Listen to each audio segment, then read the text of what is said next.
Fala pessoal, tudo bom? Na aula de hoje nós iremos falar um pouquinho sobre o sensor de posição do comando, tá? Conhecido também pela sigla como sensor CMP, Camshaft Position.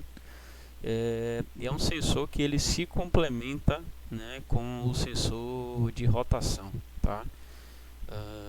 A central hoje ela meio que utiliza os dois sensores, principalmente para poder efetivar alguns efetuar alguns ajustes aí de injeção e ignição. Depois que a gente passar todos os sensores e atuadores, vai chegar uma parte da disciplina que a gente vai falar de estratégias de central, e aí nessa parte a gente comenta também um pouquinho sobre as estratégias de avanço e de ignição. E aí basicamente, esses dois sensores, né, o CKP e o CMP, são um dos sensores mais importantes no que dizem respeito, claro, a questão do avanço, né, de você atrasar um pouco mais a centelha antes aí do nosso pistão chegar no ponto morto superior, tá? Deixa eu passar aqui esse slide que era só para comentar sobre isso mesmo, essa relação que a gente tem do sensor de rotação com o sensor de comando. Esse sensor de comando, pessoal, ele também é conhecido como sensor de fase, tá? Como eu falei a vocês, né, já antecipei, a função do sensor de fase, né, é informar a referência do primeiro cilindro, né, para que a gente possa determinar o momento de injeção e ou de ignição. Esse primeiro cilindro quando ele está lá no nosso PMS, tá? Para esse modelo e para esse motor que está representando aí na foto, o sensor ele ficava localizado no fundo da polia, né? Então era um sensor que vinha preso no fundo da polia, e à medida que a polia ia girando,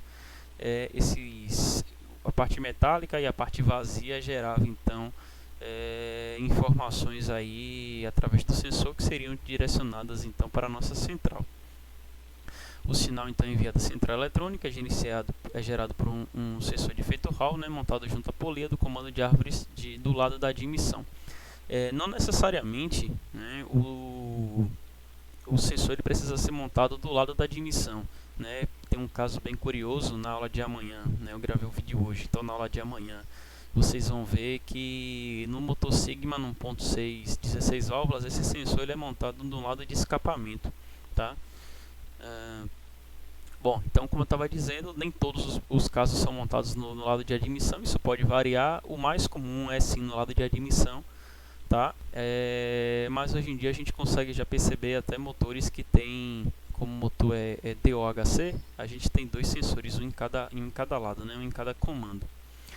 O sensor de fase envia as informações então obtidas para o módulo de injeção para realizar o cruzamento de informação com o sensor de rotação, e isso facilita bastante aí na partida, né, dos carros flex, tá? Porque dependendo do combustível que a gente esteja utilizando, a gente precisa variar o nosso avanço de ignição para que a gente consiga extrair a melhor queima de combustível, né? Já que a gente comentou isso logo nas primeiras aulas. O álcool ele tem diferentes propriedades em relação à gasolina, então consequentemente, né, o nosso motor precisa identificar esse tipo de combustível, e uma vez identificado esse tipo de combustível, ele precisa então fazer as suas alterações. Aí no Senai, isso aí que eu vou comentar agora fica só como critério de curiosidade, né, já que eu falei aí do combustível, teve um professor aí que fez uma tese de mestrado com base na vibração do motor, né? A gente não chegou nesse assunto de sonda lambda, mas a sonda lambda ela consegue identificar, né, através do tipo de tensão que está sendo gerado, se a queima ela é mais próxima da gasolina ou se a queima é mais próxima do álcool. E aí com essas informações a central de injeção eletrônica ela vai, né, pegar os dados do CKP e do CMP e realizar aí os mais variados avanços dentro da sua programação, tá? Só que a sonda lambda, para ela poder funcionar de forma efetiva, ela precisa estar muito quente. Então, imagine você bateu na chave com carro frio, querendo ou não, leva um certo tempo até o motor conseguir esquentar e aí entrar em pleno funcionamento, né? Então teve esse nosso colega aí, Paulo, poxa, esqueci o sobrenome dele, mas o primeiro nome dele é Paulo, tá? Que ele desenvolveu a tese de mestrado dele fazendo, colocando, implicando, né? Implicando não, mas posicionando um sensor de detonação, digamos assim, sobre o bloco do motor, e dependendo da vibração do motor, a central iria entender se estava queimando, né? O que estava queimando era álcool ou se era gasolina. Aí ele fez uma comparação direta com a sonda lambda na fase, né, claro, de aquecimento da sonda. Aí a sonda tinha uma precisão aí na casa de 38%, enquanto ela estava fria, e o sistema que ele propôs tinha uma taxa de sucesso aí na casa de 68%, se não estou enganado, né? Então, um negócio assim bem interessante, né? Enfim, como eu falei a vocês, fica só como curiosidade. Essa questão de você conseguir identificar de uma forma mais rápida qual combustível que está queimando faz com que você consiga ter um sistema mais eficiente, né? Então você vai ter logo a identificação, e aí você pode atuar no avanço de ignição, e a central consegue de uma forma melhor gerenciar lá o nosso motor. Quando eu falo gerenciar, entenda que afeta tudo, né? O consumo, o desempenho, as emissões, principalmente as emissões, tá? O sensor de fase, existem basicamente dois tipos, né? Um sensor do tipo indutivo, que hoje já está em pouco uso, e o mais comum, que é o sensor de fase de efeito Hall. Eles têm algumas diferenças básicas, as que são mais gritantes, né? A que é mais gritante é o tamanho. Todo sensor de fase do tipo indutivo, ele é muito mais comprido do que o de efeito Hall. O de efeito Hall é pequenininho porque a placa, o elemento Hall, ela é menor, enquanto que o indutivo não. O indutivo ele precisa ser maior para caber aqui o ímã com a bobina, né? Aí a gente já tem a segunda diferença básica. A ponta do sensor indutivo ela é sempre imantada, enquanto a ponta de efeito Hall ela não tem ímã. Então, se você pegar algo metálico e tocar aqui, né, você vai perceber que existe uma força de atração, né? Uma terceira forma de identificar qual é o tipo de sensor se dá pela quantidade de bornes, apesar de que não é uma regra, né, não é 100% dos casos. Quando a gente tem dois bornes, né, quando a gente tem dois terminais, esse sensor ele é do tipo indutivo, e quando a gente tem 3, ele é do tipo Hall. Por que 3? Porque a gente precisa alimentar o sensor com 5 volts, precisa ter o aterramento e precisa ter o retorno do sinal. Enquanto que nesse caso aqui não. Nesse caso a gente não tem alimentação e o sensor ele mesmo vai gerar a energia dele. O que pode acontecer em alguns casos é que existe um terceiro terminal no sensor indutivo, em que ele não necessariamente participa da geração de energia, mas ele é chamado de malha do sensor. É basicamente um fio ligado a um aterramento que recobre, ele vai arrodeando os outros dois fios, né? De forma que venha a reduzir a possibilidade de interferências elétricas por campos elétricos gerados por outros sensores. É até uma indicação, acho que a gente chega ainda nessa parte do conteúdo, que o sensor de fase ele não seja montado, não seja posicionado próximo a bobinas, nem cabo de velas, nem velas, né, para que aquele alto campo eletromagnético que é gerado não venha de alguma forma a influenciar no comportamento desse cara aí, fazendo com que o motor tivesse um rendimento fora do normal.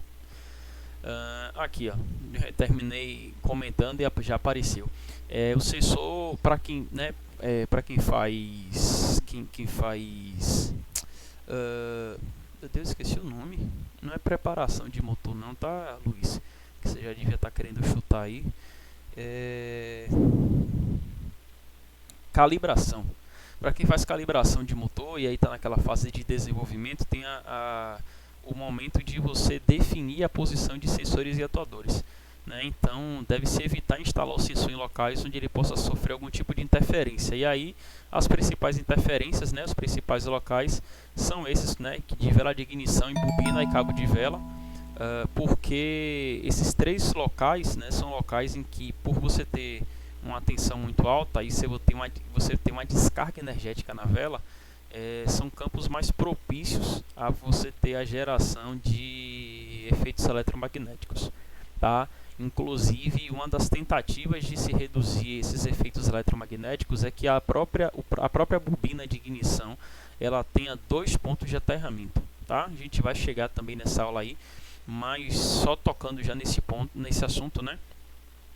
Uma das formas de você conseguir reduzir essa geração aí é isso, é você garantir que uma bobina tenha 2 pontos de aterramento, 2 pontos de massa. No caso dos sensores, quando percebe-se que o sensor tem uma predisposição a sofrer algum tipo de interferência, é utilizado a estratégia da malha, que é você colocar um fio a mais, recobrindo aqueles outros dois, e aí esse fio ele vai tentar minimizar efeitos de campo eletromagnético gerados, tá? Que possam afetar aí ao funcionamento. Essa vista aqui que vocês estão vendo dessa foto, o sensor de fase está posicionado aqui, né? E aí neste caso percebam que do primeiro slide ele posicionava dentro da polia, e aí ele, à medida que a polia ia girando, esse vão e essa parte metálica ia gerando o sinal no sensor. A desse caso, né, aí eu já posso citar aqui que é muito provável um sensor do tipo indutivo. Vocês percebem que à medida que os dentes estão correndo aqui no nosso comando, o sensor vai receber as informações, né? O sensor vai conseguir gerar para a gente o sinal. Ele sendo do tipo indutivo, vai ser muito parecido com o que a gente viu em rotação. Então, à medida que o dente aproxima e afasta, a gente vai ter a geração de energia elétrica da forma alternada. Tá? Aí, mais uma vez, um outro sensor de fase. Esse, por sua vez, apesar de ele estar aqui, ó, né? Desculpem. Apesar de ele estar aqui posicionado aqui aos dentes, né? Essa distância é muito grande. Então, perceba que, na verdade, ele usa esse dente aqui, ó, maior aqui, ó, que quase passa despercebido aqui no fundo. Aí é parecido com o sistema do Sigma. É mais ou menos esse tipo de perfil aqui, tá? Aqui já é um sensor já de efeito Hall. Perceba que é um sensor que já é um pouco menorzinho. Aqui no comando a gente tem alguns dentes, né? E aí internamente, né, muitas vezes aqui internamente aqui na própria construção do comando aqui, a gente tem a presença de um ímã que aí pode, lembrei que vocês da aula da semana passada, auxiliar na variação do campo eletromagnético sobre o elemento Hall, tá? Deixa eu passar aqui, acho que tem outra aqui, ó, que eu estava querendo comentar, né? A gente tem um defletor e aqui um material magnético, e embaixo aqui material magnético, tá? Esse daqui de baixo seria o próprio sensor necessariamente, esse daqui de cima estaria junto do nosso comando. Aí esse defletor é o que a gente chama de janelas, né? Que essas janelas interferem ou não no campo eletromagnético que entra em contato aqui com o campo eletromagnético do sensor do elemento Hall, fazendo com que ocorra o sinal de ligado ou desligado, tá? Aqui eu trouxe uma curiosidade, né? Essa curiosidade é mais voltada para a parte de pós-venda, mas não deixa de ser algo que pode acontecer no universo automotivo. Sei que muitas vezes a gente tem a ideia de que não vou comprar uma peça original porque a peça original ela é sempre mais cara e não necessariamente ela representa, ela faz sentido ser tão cara assim, né? Enfim, existem várias histórias, né? Em vez de você comprar uma peça original na concessionária, você comprar uma peça de um mercado paralelo porque a original é muito cara e você não quer pagar aquilo, e aí você opta pela de um mercado paralelo. Muitas vezes, né, a gente tem que ser justo, muitas vezes isso dá certo, não acontece nenhum tipo de problema, mas algumas vezes isso pode acontecer de uma forma indesejada, e é o caso aí desse problema que encontrei aí em blogs aí de automotivos, né? O comando ele tinha um problema, então ele tinha uma diferença entre os tamanhos dos dentes, tá? Então um desses dentes aqui, ó, né, ele não necessariamente fala qual é, mas pelo gráfico que eu vou mostrar a vocês agora, aparentemente é um desses dentes aqui, um desses dois menores. Um desses dois dentes ele foi usinado de forma errada, de forma equivocada, e aí ele ficou com um tamanho menor. E aí, como isso tudo é componente que vai atuar de forma elétrica, né, um pedacinho de dente que fique faltando vai ter uma influência muito grande lá na frente, principalmente quando esse motor estiver em altíssimas rotações. E aí o que terminou acontecendo foi isso daqui. O cara trocou o comando, né? Por algum motivo precisou fazer a substituição do comando. Não comprou o original, comprou um comando de segunda linha. E aí o carro começou a acender aquela luz de injeção, a luz de injeção e ignição, a luz amarelinha, né? E aí o que que aconteceu? O que que o cara relatou aí, lá enfim, lá nas informações? Aqui seria o cruzamento do sensor CKP com o sensor CNP. O CKP é o de rotação, é o azul, o CNP é o do comando, é o amarelo.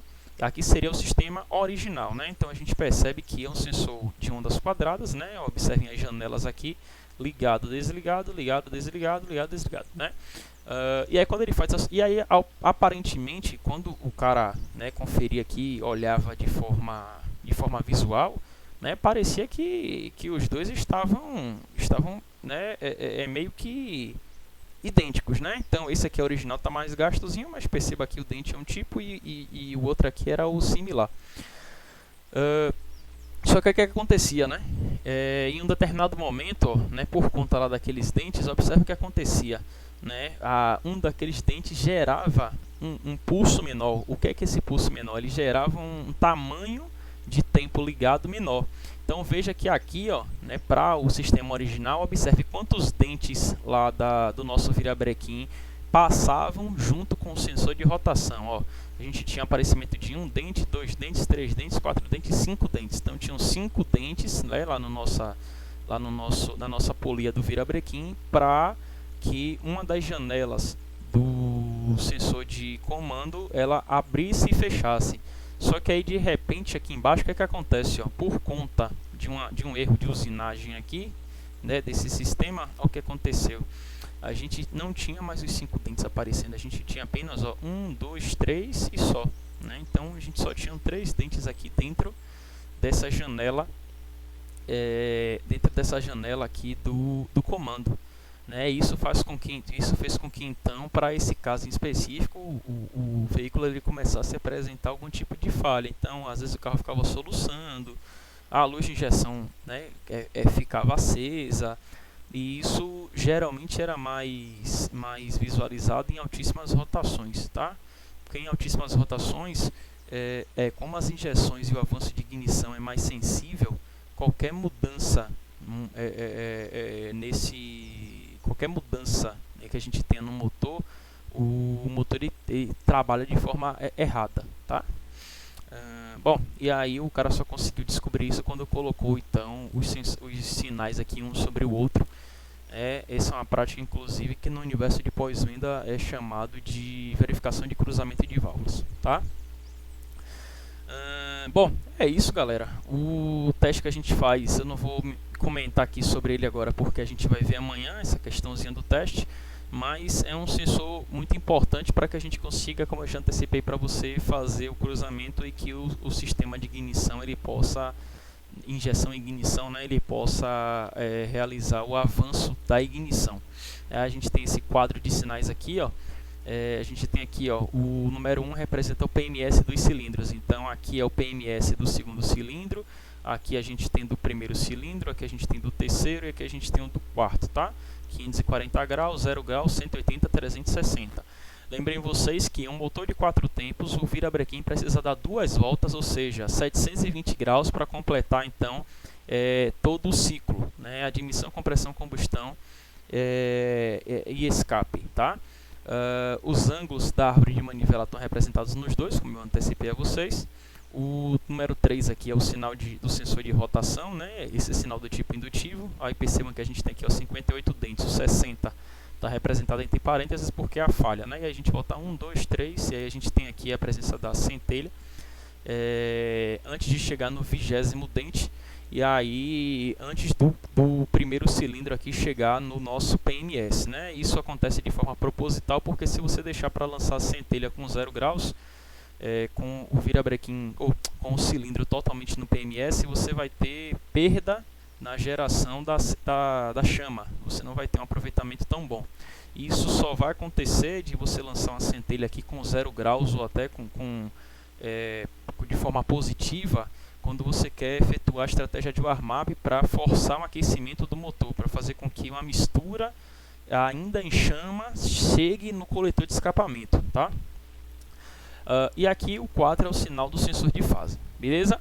Essas questões de avanço de ignição, entender quadro de sinal e tudo mais, como eu antecipei a vocês, eu vou deixar um pouco mais lá para frente, porque a gente já vai ter comentado, né, sobre os sensores e os atuadores, então fica mais fácil da gente poder entender.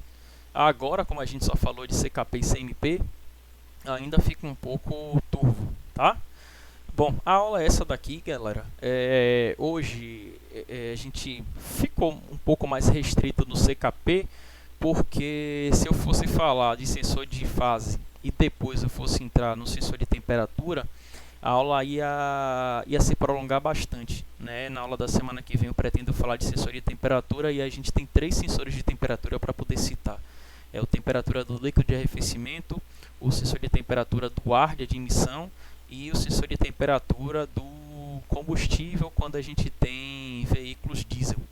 E aí ia durar bastante, é uma aula que a gente vai ter a presença de muitos vídeos e tudo mais, então talvez ficasse um pouco maçante, tá? Por isso que a gente prolongou um pouquinho essa aula aqui de CKP. Amanhã, né, como de costume, nós temos aí a nossa a nossa videoaula gravada, tá? Para a gente poder entender os sensores, posição e tudo mais, alguns testes. E é isso daí. Como a gente já tinha comentado lá no mês passado, né? Semana que vem é aula dia 16 e a próxima é 23. Eu vou só confirmar se a prova realmente vai acontecer 23 ou 24, mas para esse mês de setembro eu fico devendo aí uma aula síncrona com vocês, né? Então, a minha pretensão é de fazer essa aula ao vivo ou no dia 23 ou no dia 30. Aí vai depender só da questão da prova. Eu peço a vocês então que depois comentem lá no mural aí se esse dia está tranquilo para vocês, 23 ou 30, lá na nossa agenda, né, na nossa primeira aula eu citei aí a data da prova, aí a gente daqui para lá, né, quando vocês estiverem assistindo o vídeo aí vocês conferem a data da prova, e aí se a prova for 23 a gente faz a aula síncrona dia 30 e se a prova for 30 a gente faz a aula síncrona dia 23. Aí eu peço que vocês só sinalizem se vocês vão estar de boa no horário, para que a gente consiga fazer igual aquela primeira, beleza? Bom, para a síntese de hoje, vocês podem comentar um pouquinho da função do sensor e dos dois tipos, né? Quais são as principais diferenças aí entre o tipo indutivo e de efeito Hall. É isso aí, galera, valeu. Vou ver se eu acho um videozinho aqui interessante aqui no YouTube para deixar para vocês, né? E aí dê uma olhada também no vídeo. Um abraço, tchau, tchau.